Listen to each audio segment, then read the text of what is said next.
So in this chapter, we're going to be talking about electrical systems. This a lot of the times this scares a lot of people.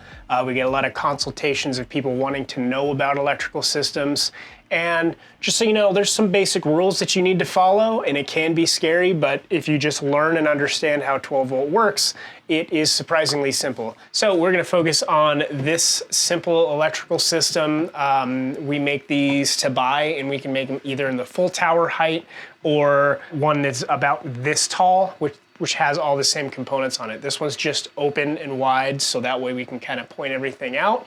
But just to give you a quick rundown, it is a lithium-ion system. It has 4 little 60 amp hour batteries in here, and that comes out to be 240 amp hours. We have a 1200 watt inverter. This is not an inverter charger, it's just an inverter.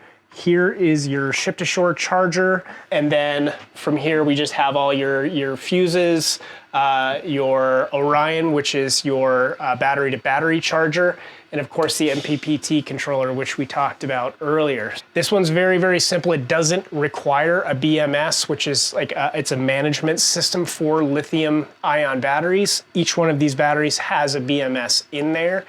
And that's one of the key things about having a lithium-ion system. There are going to be some specific components that need to work with lithium.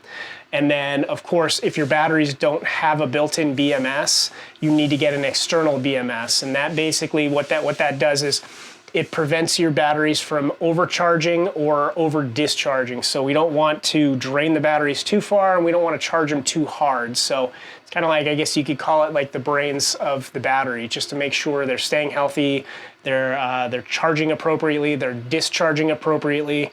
Lithium-ion batteries are not cheap. The beautiful thing about them, though, is they are very light and they last much longer than an AGM battery, and they charge faster as well. So we don't even install AGM batteries anymore. It is almost exclusively lithium-ion batteries, and it's a better way to go. Kind of give you a little bit of a rundown. We have our battery bank down here, our inverter. So what your inverter does is it converts 12 volt electricity, because we've got 12 volt batteries down here, into 110 volt electricity, so you can use your standard appliances. Only downside to this is while you convert that power, you will lose power, and this is a great way to drain your batteries quickly. So if you've got to charge your phone, if you've got to charge your laptop, try to find a 12 volt source or like a cigarette lighter plug, and charge your lower voltage devices off of the 12 volt system. What you're gonna wanna run off of this stuff is like an electric kettle. Maybe you have an electric hot plate, or you have a blender, stuff like that. Avoid it if you can, unless you have a really big battery system. But if you have a small battery system, using 12 volt to 12 volt is gonna be your best way of conserving power. So if you're charging 12 volt devices or smaller voltage devices off of this inverter, you basically have 12 volt, convert it to 110, and then your plug will convert it right back to a lower voltage. So you just waste a lot of power in the middle there. So cut this guy out of the equation and use it when you need to. We talked about that water heater earlier, the incinerator. That requires 110 power, so you need something like this. It uses a good deal of power, but with a like a properly sized battery bank, your alternator and your solar should have no problems keeping your batteries topped off. This you plug into your shore power, and it takes alternating current, like power from your house, and it converts it and dumbs it down to the 12 volt power, so that way you can charge your batteries from your home. Up here we have a DC to DC charger, so it's direct current to direct current. Your alternator, which is installed right onto your engine. Every time you start your car, that alternator is running, and it is creating electricity. It's free power, and it's always creating, you know, it has the potential to create far more power than it's ever, you know, going to be distributing throughout the vehicle. So take advantage of that. Use your alternator to charge your system. I know we talk about sizing your systems. A lot of people want these massive systems and then they don't really have anything in your van.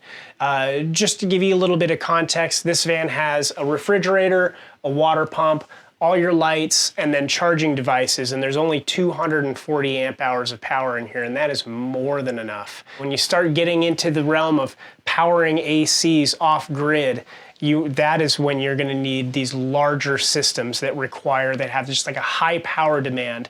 But having a big battery bank isn't enough for say an AC that is off-grid. You also need to have an effective way to charge that system. So if you can't get the power back in, it doesn't really matter how big your electrical system is. Once you drain it, it's going to take forever to charge the thing back up. So keep that kind of stuff in mind when sizing your system. But for most people and for most vans that I see, 200 to 400 amp hours of lithium-ion power is more than enough to take care of yourself. Also, having a good battery monitoring system. All of our stuff is through Victron, and we use that Victron app. And we have a smart BMS, we have a smart shunt, and then we have our smart MPPT controller. So that way we can open the stuff via Bluetooth and then really get a good view of what the electrical system is doing. And day by day you can see how much solar came in, how much power did you use.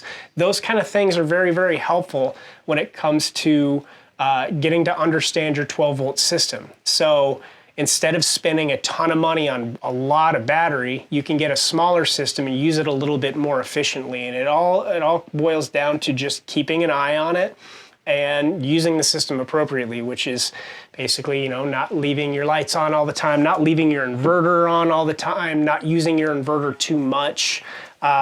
Charge your devices via 12 volt if you can. And that will really, really make a smaller battery bank go a really, really long way.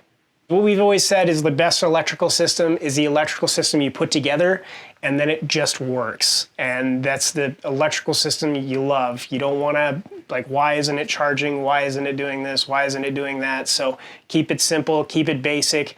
Real big thing you need is to make sure your fan works, your lights work, you can charge your devices, you can keep your food cool, your water pump works. 240 amp hours all day will do that stuff.